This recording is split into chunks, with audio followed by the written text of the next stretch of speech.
titah ulun Joko Kendhil. Aja kaget iki ulun sing prapta Kendhil.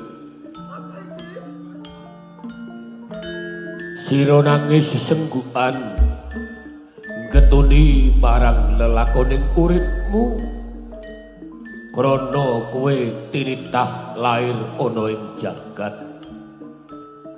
Parandene wujudmu ala Joko Kendhil. Satenane jeneng sira mono lair lumrah kaya lumrahing manungsa, nanging nalika jeneng sira mapan ana ing guwa garbaning imungmu sira kinandhut ana menungsa kang sengaja bakal nyilakake marang kowe temahan. Jeneng sira lair kanthi wujud kang ala Joko Kendhil. Iki kalebu pacoban urip kanggo kowe. Lakonana merga pancen iki wis dadi lelakoning uripmu nanging Joko Kendhil. Dewa welas marang kowe. Lamun tiba titi wanci sira bakal ninggalake jagat kasengsaran.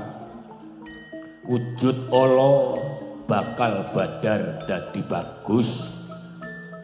Lamun umur ngancik 20 taun saya-saya kowe wis mengku bocah wadon. Ya ing kono wancine Joko Kendhil babar dadi bagus, ilang wujud ala Joko Kendhil. Cukup Joko Kendhil.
kene aku bakal nganakake Iri Sayembara.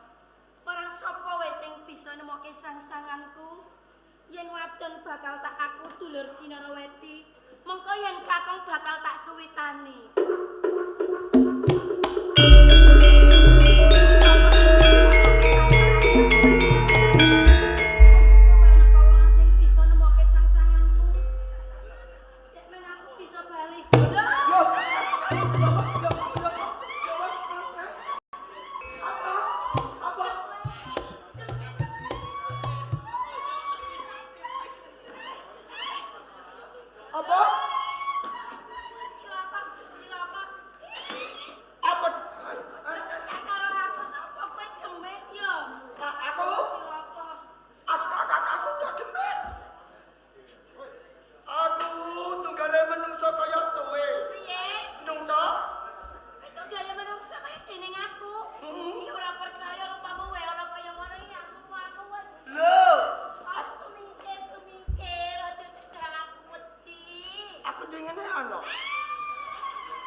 Yen wadon bakal tak aku dulur Sinarawati, yen kakung mengko bakal tak pek bojo lho ya.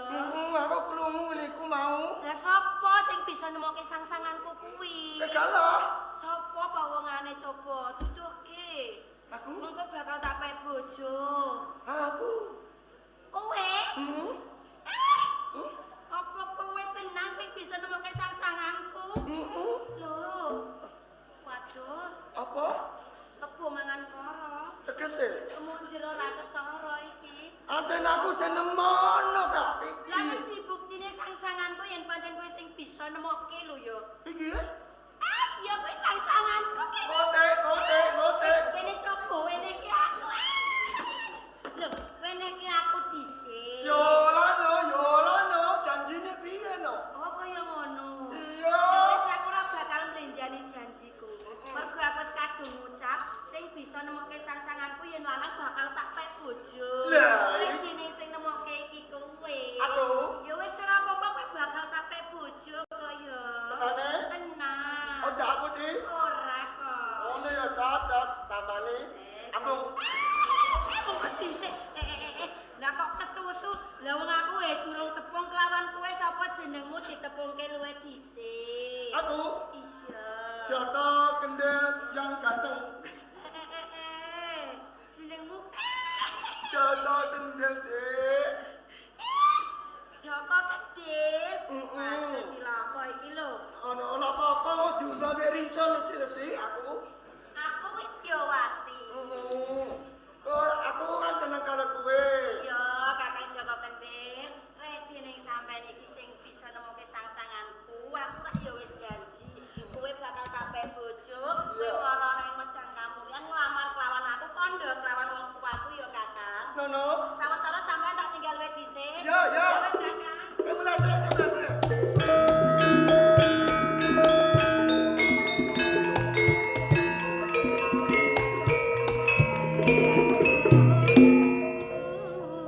Delok kas aku arep duwe bojo. Iya, aku ora kondo Cimba ngomong Kendel minta kawin. Mbak.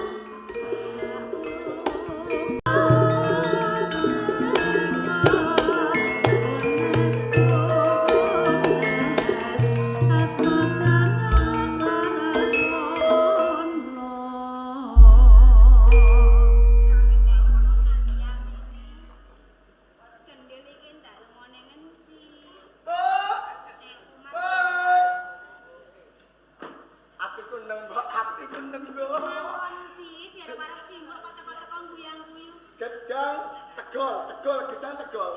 Jangan kok tekan. Tak tegol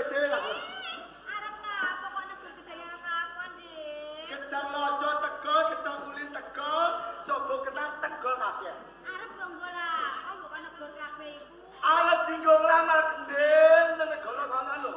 Alah aneh-aneh ae ono wong lamar kendel barang. Kendel iki mau gak ketemu cah wedok. Iya. Lah cah wedok mau gelem tak pek bojo.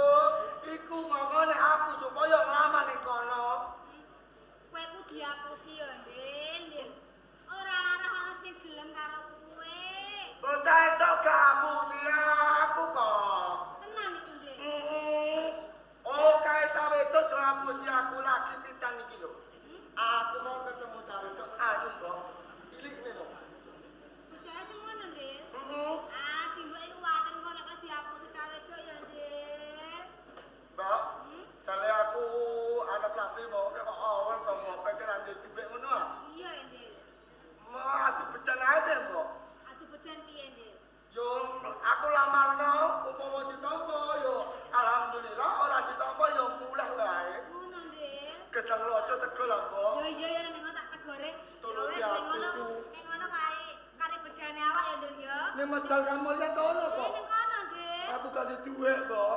Alah wis aku digolek gono simbok. Wis ayo nang rono, kok ditampa ya bejamu ya Ya. ora ya balik ya, Ndin ya. Ngono ya, Mbok. Adu bejo ya, Mbok. Ayo tak dono Mbok ngono lho.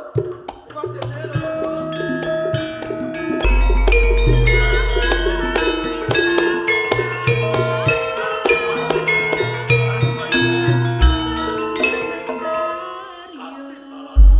Kaya niki bejo-bejane wong tuwa.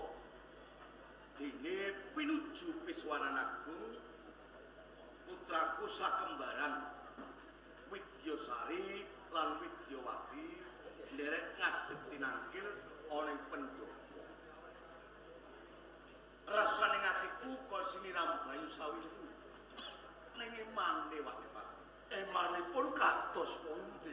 Widyasari Widyawati wis sak umur temanten. Pendak ana satriya kengayunake kepengin mundhut garwa. Isine mung tinampi. Ana kadang dipati. Keng uga kepengin mundhut garwa, kasunyatane uga ora tinampa. Iki sing dadekke bingung ing atiku, Pak Nepal. Punten dalem sewu sinten. Sepisan kula dapur ngemutaken. Sampun ngantos panjenengan menika alit ing penggalih. Kenapa boten Kepriye to? ingkang putra menika pindhanipun widodari ing Jawa. Ora maido yen ayune. Boten badhe piyambakipun kepanggih jatuh kramanipun. Medhang menika sampun kasasra ing jagat. Pundi to iki boten mangertosi. Menawi kersa dalem menika kagungan putri ingkang sulistya ing wati. Menawi dereng kepanggih judulipun Pancen jeneng judul rezeki lan pati kuwi wis tumiba ing pesthi. leres. Menungsa mungkari bisa budidaya. Ning emane to, Nok? Kowe iki wis dewasa, mbok yuwa. Eman lawan Rama. Ibumu nganti ngrantes penggalihe nggone mikir lan sliramu nganti sedo. Iki to. Gara-gara kowe ra gelem omah-omah, ibumu delengen komplan iki. Rama. Piye? Boten kok ategis kula menika mboten kepengin bebrayan.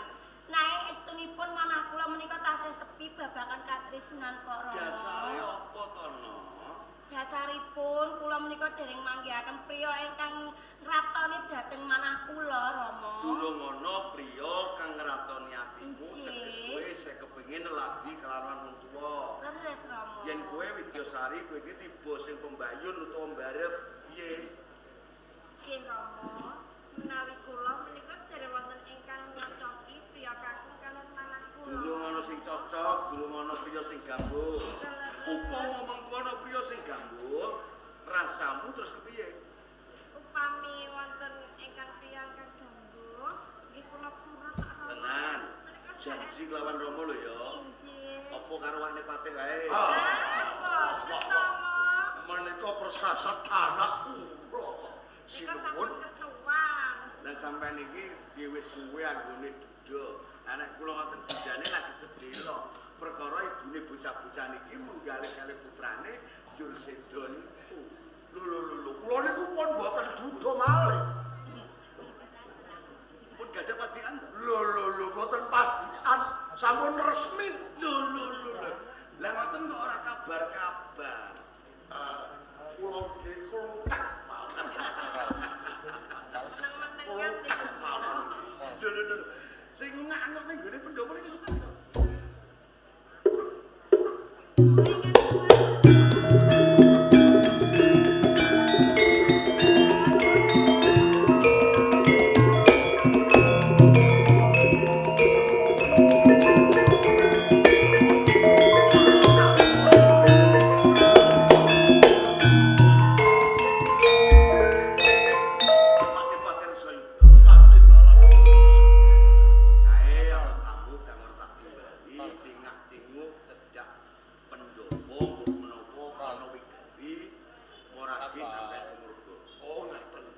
Menawi sampun wonten kepareng dalem kepareng kula badhe nyuwun pirsa kaliyan tamu ingkang katebih kemawon semua.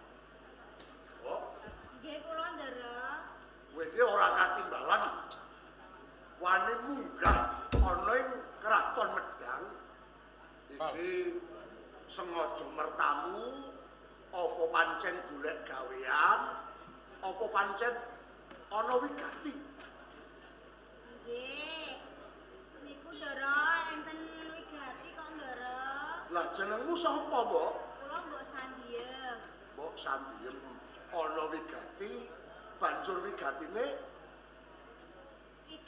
kula ajeng nglamar Kanjeng Ndara. kepanggih lan sinuwun sesembahan ana ing negara Medang. Nggih. Mendosa sawetara iki. Sinuwun menika katuran nami Mbok Sandiem. Mbok Sandiem wigatine Wigatosipun kepengin munjuk atur wonten ngersa panjenengan. sawetara Ngestokaken dawuh. Mbok Sandiem Nggih kula Kanjeng. titik sandang penganggumu ke wong saka Karang Pradesan. Terus Yen to kowe arep diatur, morage matur kencetha. Yen apa to karepmu nganti kowe munggah ana pendopo Kraton Medang. para matur nggih Kanjeng. Igatosipun kula niki ajeng nglamar. Nglamar. Nggih. Nglamar golek gawean apa Mboten.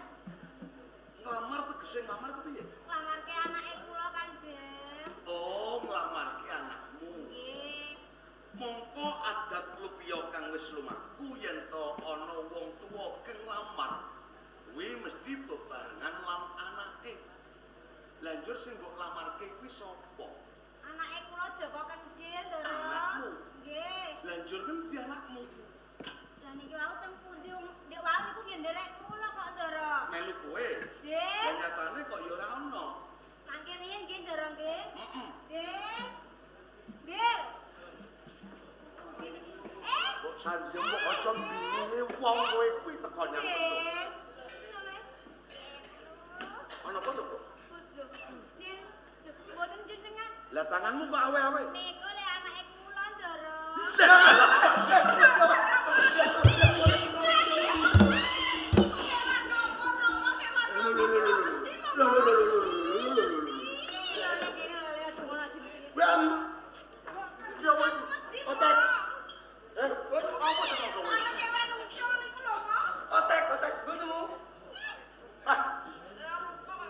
Jabang bayi gestekok kosok leak-leak gale asem. Aku kalah tangane kematinggal, Mbok. Ora gelem motekke kok mburi kok. Lha kowe mlayumu banter lho. Dadi kuwi sing kok lamarke. Nggih niki anake kula, Ndara. Ya. Jenengmu sapa, Le? Joko Kendhil, Pak. Piye? Joko Kendhil, Pak. Lah kuwi ngrabeni mbokmu piye? Lah teng desa nyeluk. Kok kowe ngerti aku malah? Lah Duka. Sapa? Duka. Jenenge dhewe tak kok. Lah ya kowe yen ora ngerti tak wene ngerti. Nggih. Aku ki ora rabi karo simbokmu. Teng desa-desa. Berarti ki sapa? Udun. Maaf, tuk. Ora ada jenenge dhewe malah tak kok. Ngene bisa sutradara. Maaf. Pensiun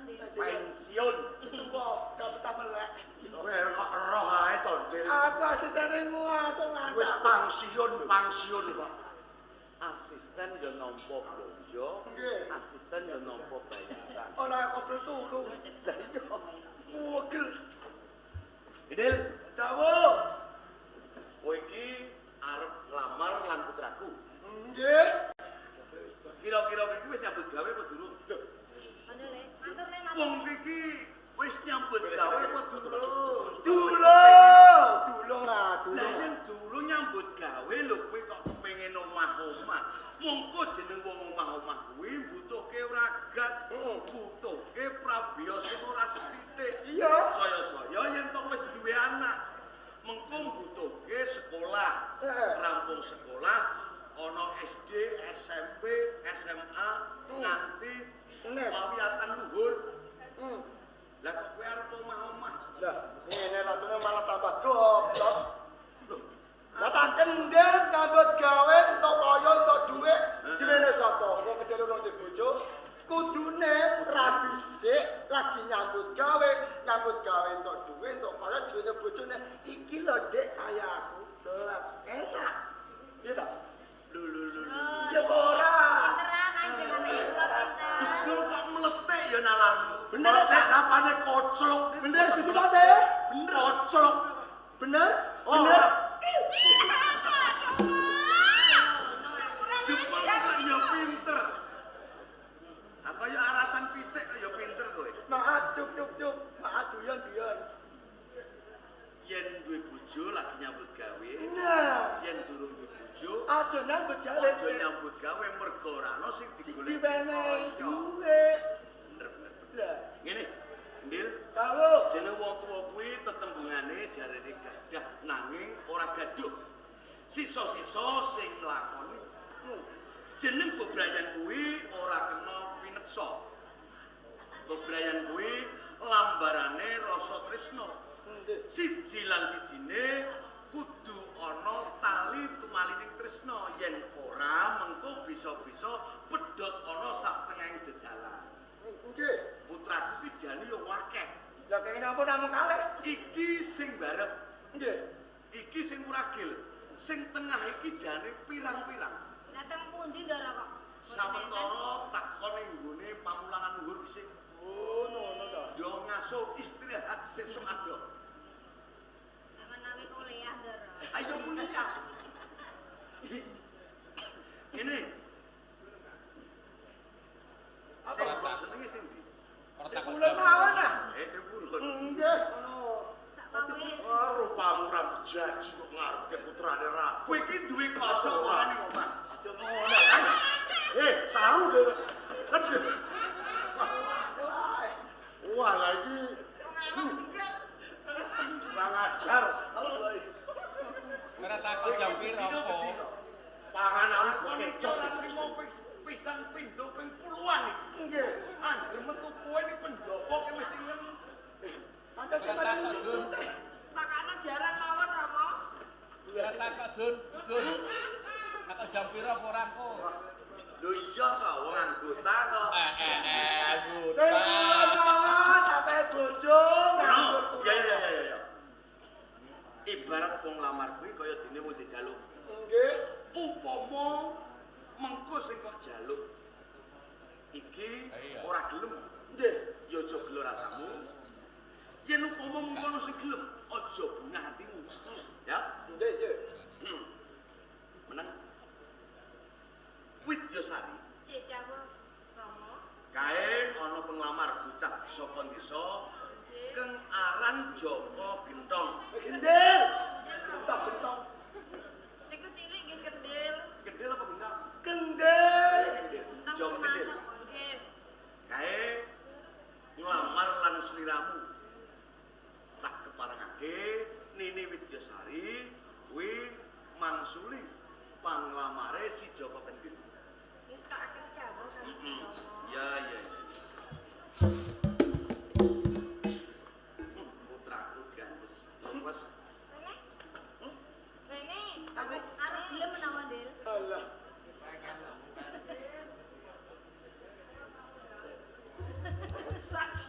Jabang bayi, jabang. Stop. STOP. Stop.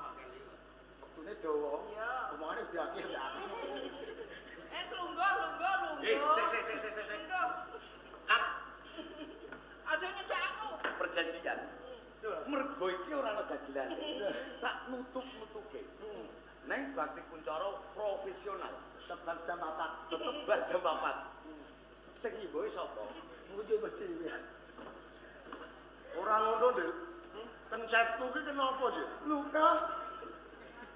Lungguh, Dil, lungguh. Luka bakar po. Jawa Kendil. Ganteng. Apa? Kowe iku lho ya, urip ning desa, mangan wae sego telo. Lah Pak arep mek bojo aku ngamar aku. Rumangsamu rupamu bagus lho. Lah rupa ra padha karo ngamar aku. Apa?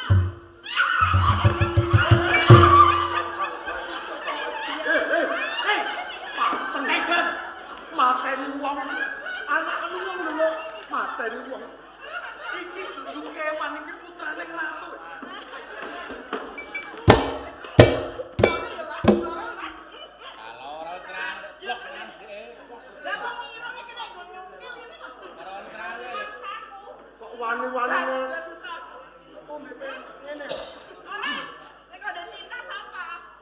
Gelem ya? Mah, Gelem. emak. Aku gelem kok kemo lah. Aja maksa. Lah cep bisa ino. Nek dipaksa kowe ra enak lara. Aduh sapa? Pertama, aduh pendelo ke bapak jo. Lah maksa. Sik. Kowe bisa ngandakne kono apa wis tau kowe? Jarene wong ngono. Pisan jembar-gembor, pindho jembar-gembor, pentelu pendapat glegeken. Ah, dadi ki kulino kaya ana warung ning Pelayan ya. Jarene kono, aku kadung seneng kok. Kowe gelem ya kabeh bojo? Ih, Coba iki budek apa piye? pripun? Kowe iki budek apa piye? Mboten. Ajar mawon, Iki Pak. nampek lawan putraku. Nah. Nggih.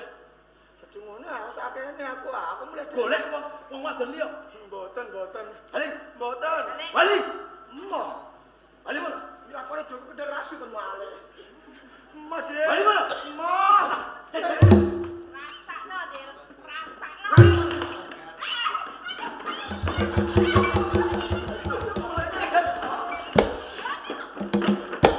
Sik. Ora ngono lho, Dil. Kenapa aku kok dodo-dodo iku lho ya? Piye tak bakene? Gimana? Regane sadar iku kudu punya awakmu ento. Gimana barang, Dil? Ora gelem yo. Kalau nyawamu marang sandalku. Kendil, Apa, Mbak? timbangannya aku dadi bojomu luwih becik aku dadi prawan jublah. Gak gelem. Mah, Aku terus piye kowe iki uripku? ngono matiyo. Wis, Gini. wis rasine ngono lawan putraku. ono bali. Apa iya nah? Apa iya? Deleng Lampung kok. Lah arep iki kepiye? Lah tunggale niki putan jenengan tesih. Iya dalan. Piye? Nek kadang ku ayune ngene ora ana gelem karo kowe. Iya mlebu. Nini putraku bocah Ayu Widyawati. Dawuh Rama. Joko kendil kae Allah. Ije. Joko kendil kae cacat sarandune ngraga. Wis ora pokro tumindake gasruh kaya dene wong desa. Keng kurang tata lan trapsila. Mbakyumu ampek lho. Ije Rama.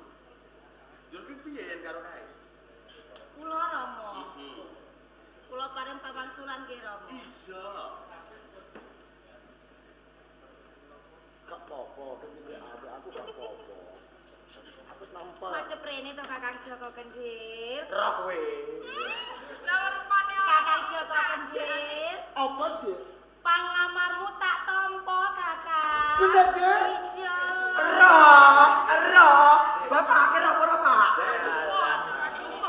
Sini Widyawati. Dawuh Rama. Joko kendil kae Allah. Ije. Joko kendil kae cacat sarandene raga. Selagine mbakyumu wae ora gelem nampa, kok njur kowe nampa panglamar si Joko kendil. Apa sebab? Sebab saya cinta padanya, Rama. Lah.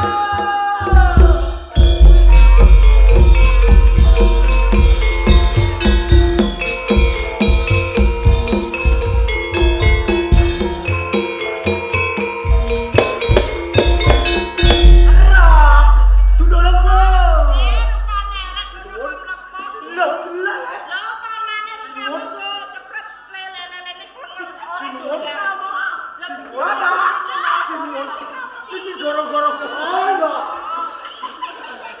Angin bagus. Aduh ya bapakku malah semangat. Stroke. Kolesterol, Pak. Gara-gara kowe, Ndil. Apa? Gara-gara kowe. Lho, gak krungu to? Gak krungu. Dedek, Kakang Joko Kendil. apa sebabnya? Sebab saya cinta padamu, Kakang.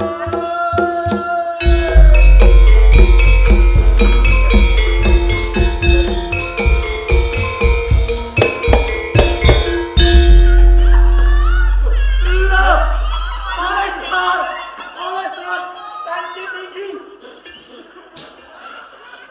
Tensinya tinggi.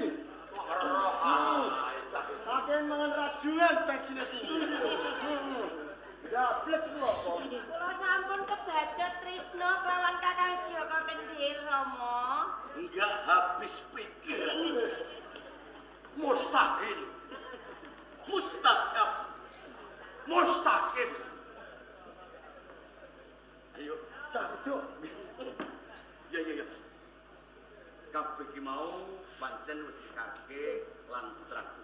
Manipate disuwun panglamarmu tak tampa. Nggih, Kanjeng. Putraku wis tresna kelawan Joko Kendil. Kowe ngene iki Pati. Kados pundi, Nek Rama? dene iki wis dadi pilihanmu. Nggih.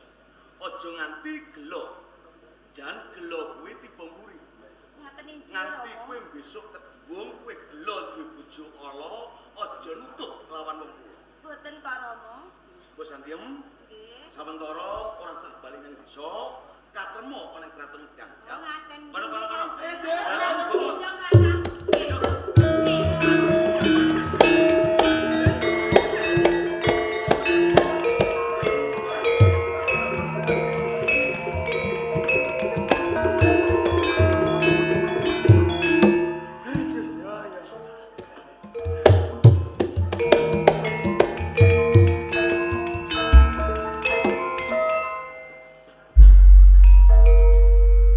Tak lewangi gedebak gedebukan ngalor ngidul. Jarane Mbak Dewa umpama umurku wis 20 tahun, aku malah mbarek. Lah iki nganti 20 tahun punjul suwengi, aku ora mulai malah mbarek. Wah, jebule Mbak Dewa iki ngapusi jebule. Ngapa tak percaya? Mbak, kok jebule ngapusi. Ngerti ngono ora tak gugu kuwe.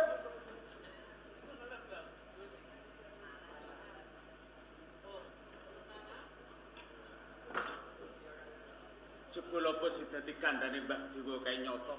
Yen umurku jangkep 20 taun lan wis ana wanita kang tresnane marang aku, pasuryanku bakal walut ming jati temaing waloya. Matur nuwun Mbah Dewa. Muga wae bojoku Widowati ing mengkono bisa nampa kahananku sing sae. Kakang Joko Kendil. Kakang.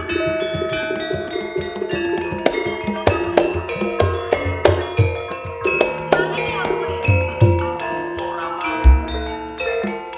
Aku bojomu Joko Kendil. Nanging aku ora percaya. Joko Kendil kuwi ala bojoku ala tanpa rupa nanging kowe bagus ngaku-ngaku bojoku. Aja pamer bagusmu. Senajan Kakang Joko Kendil ora aku tetep tresna karo bojoku Kakang Joko Kendil. Kakang. Dadi kowe ora percaya yen aku bojomu Joko Kendil. babar pisan ora Yen kaya percaya. ngono rantu sawetara.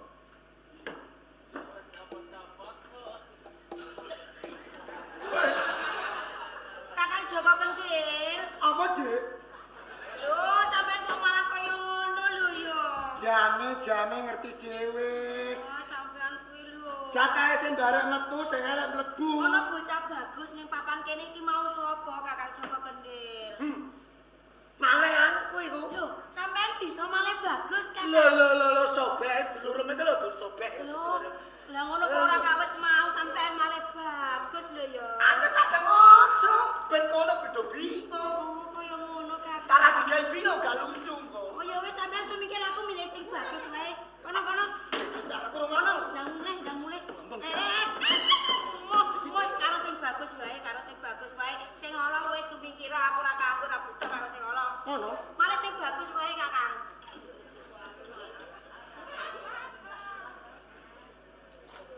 Diajeng. Kakang Joko Kendil. Saiki sliramu percaya yen aku bojomu Joko Kendhil. Iya Kakang, aku wis percaya jebul sampeyan iki Kakang Joko Kendhil tenan Kakang. Piye to? Kowe karek plak.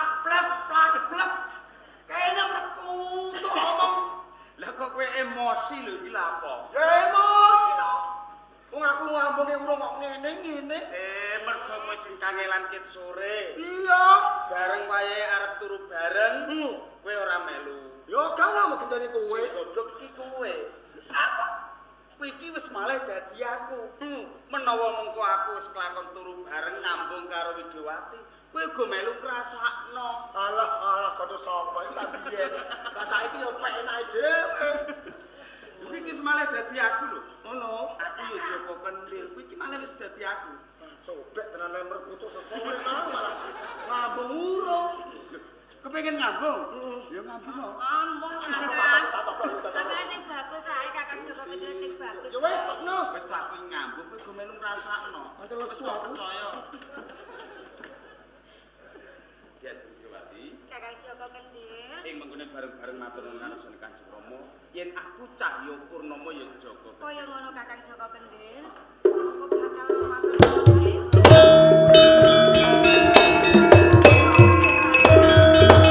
Menapa kasar? Pripun iki garwa kula kok Kakang Joko Kendhil. Diajeng kanggo garwamu Joko Kendhil kuwi rupane ala. Dene apa kewani-wanine kok nglebokke pawongan liya Diajeng. Lho. Kula niki Joko Kendhil. Ora leres kanggo menika Kakang Joko Kendhil bojoku kanggo. Ora percaya ya ora ngandel. Joko Kendhil kuwi rupane ala Diajeng. Kanggo Widyasari. Apa? Panjenengan menika dereng mangertosi lara-laran menika kanggo. Bilih Kakang Joko Kendhil saged malih bagus. Aku ora percaya Diajeng. Mergo garwa bojomu Joko Kendhil ku rupane ala, kowe wis wani tumindak seteng wani tumindak kanggo. Mula saka kuwi bakal tak pradolke karo Kanjeng. Nanging kula mboten tumindak selingkuh. Joko Kendhil iki piye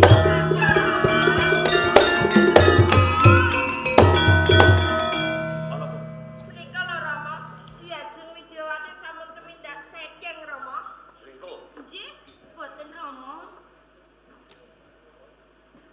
Coba Kula Rama. nalika kowe nampa kelawan Joko Kendhil. Rama wis paring dawuh lan aja nganti gelo. Jalaran wong gelo kuwi manggon nyang bumi. Bareng kowe ngerti yen Joko Kendhil kuwi ala yo saiki kowe wani gandeng kanca kelawan satriya bagus kang tanpa cacat. Sopo kae? Menika Kakang Joko Kendhil. Hah? Kakang piye to sampeyan matur kawon Kanjeng Saestu Rama sih. Kakang. Kula menika Joko Kendhil. Sing percaya sapa? Mergo Joko Kendhil kuwi cacat sarantuning raka, menungso kang ora pokro. Mongko kowe iki satriya kang bagus tanpa cacat kok ngaku jeneng Kendhil. Yen kaya ngono cetha arep mbidang katresnaning putraku. Kowe kudu misake anggone bebrayan Joko Kendhil kelawan putraku Nini Widyawati. Nanging saestu kula menika mboten goroh. Kula menika Joko Kendhil. Menawi panjenengan mboten pitados, kula badhe cerita lan kula badhe ndongeng. Yen pancen mengko dedongenganmu, kowe kok nganti ora cocok karo kene. Kowe bakal nampa pidana kang abot. Liripun kados ngaten. Piye? Dongenge piye? Kalih dasa taun ing sampun kapungkur. Nalikanipun kula menika tasih wonten garbanipun ibu kula. Saben dinten ibu kula menika dipun pilara. Malah mboten namung menika. Ibu kula menika dipun tenung. Nanging rahayunipun tenung kala wau mboten tumama marang raganipun ibu kula. Nanging tenung kala wau tumama marang Ponang Jabang ingkang dipun kandhut ibu kula. Lajeng nglairaken Ponang Jabang cacat sarantinipun raga. Lajeng dipun paringi tenger Joko Kendhil. Sasampunipun Joko Kendhil dewasa, pikantuk wangsitipun Jawata, bilih jangkep 20 taunan sampun wonten wanita ingkang tresnani kaliyan Joko Kendhil. Pasuryan kula bakal walaya temeng jati, jati temeng walaya. Nggih kula Joko Kendhil, nggih Cahya Purnama.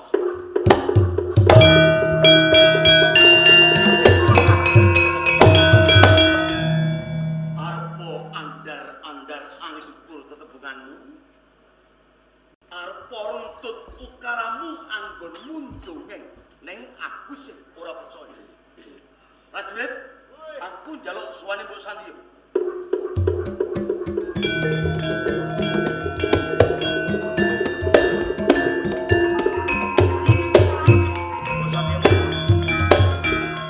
Jebul anggone bebrayan anakmu si Joko Gendil ana sarusikune. Ana satriya bagus kang ing kono wis wani misahke Widyawati lan Joko Gendil.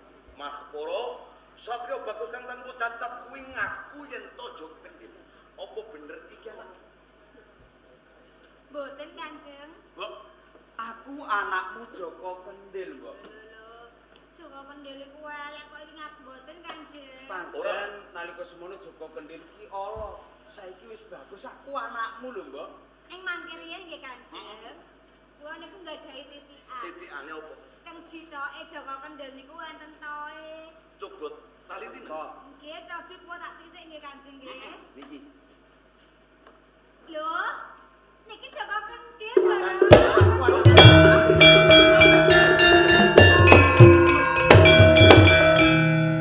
Leres ta Rama? Dadi kuwi anakmu tenan. Nggih Kanjeng. Elok. Jagat kelok tenan. Kok elok pripun? Nyatane kowe maune ala. Nggih. Saiki dadi rupamu bagus keng tanpa cacat. Leres. Satriya kang pinilih yen ngono ora kliru anggonmu milih Joko Kendil.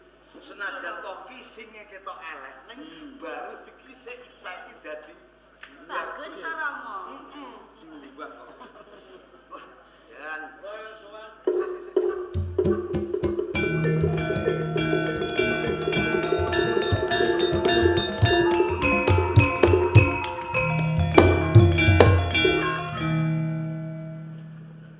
Wonten pun.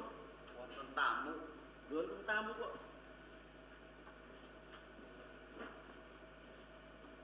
Sliramu kuwi Ratu Gumbinedara. Sesembahan ana Tanjung Anom.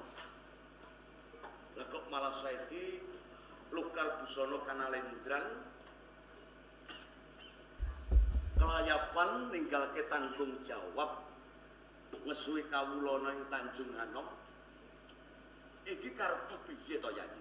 Pancen sengaja kula jengkar saking Tanjung Anom namung upadi kalian garwa kula diajengaken rum ingkang nalika semanten kula tundung saking Tanjung Anom. Amargi nalika semanten piyambakipun nglairaken Punan Jabang ingkang ala pasuryanipun kula anggep adaning rum menika sampun damel wirang wonten ing Tanjung Anom. Menapa wonten ngayom ing resa panjenengan? Ora ana. Adaning rum ora nate tumeka ing medhang kawuryan. Nanging ngene. Cukup lawan dedongenganmu mentas wae pun kakang iki rak arep mantu geden-gedenan. Oh, ngaten jenengan. Calon mantuku kuwi cacat saranduning raga. Kanoman sing tanpa rupa ala sekabehane. Wong tuane jenenge Sandiem. Nanging yen manut ceritamu, anakmu jare ya cacat sarandune raga, garwamu adaning rum aku anut, aku wis ngerti. Kae lho. Calon pisanku, Mbok Sandiem. Menika kae. Kang Mas, menika Dede Sandiem. Sandiem Panjenengan dipun apusi menika Kok garwa bisa? kula adaning rum Kang Mas. adaning rum kae.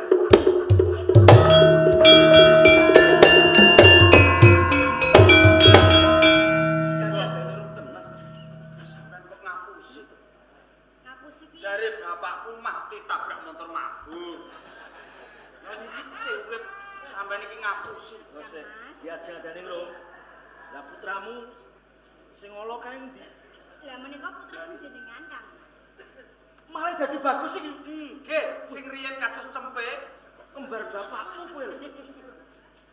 Nek saestu niki tiyang sepuh kula. Niki ramamu. Weh nyuwun pangapunten Kanjeng Bapak. Kanjeng Bapak. Kanjeng Rama nggih Rama, Kanjeng Bapak. Jeneng lalakone menungsa kuwi maneka warna. menungso urip iki tan bisa wal saka pacoban. Nanging jeneng pacoban kuwi yen tinampa kanthi legawa kuwi ora dalane siksa nanging malah mujudake nugraha. Wiji mula saka kuwi ya Yayi.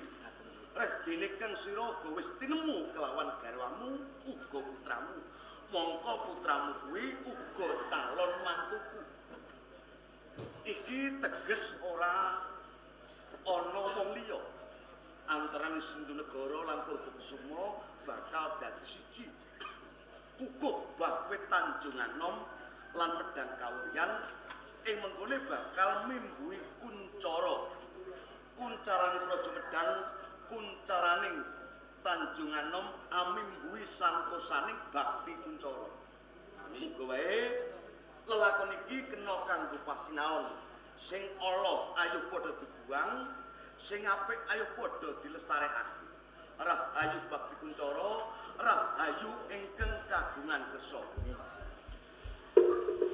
Pagelaran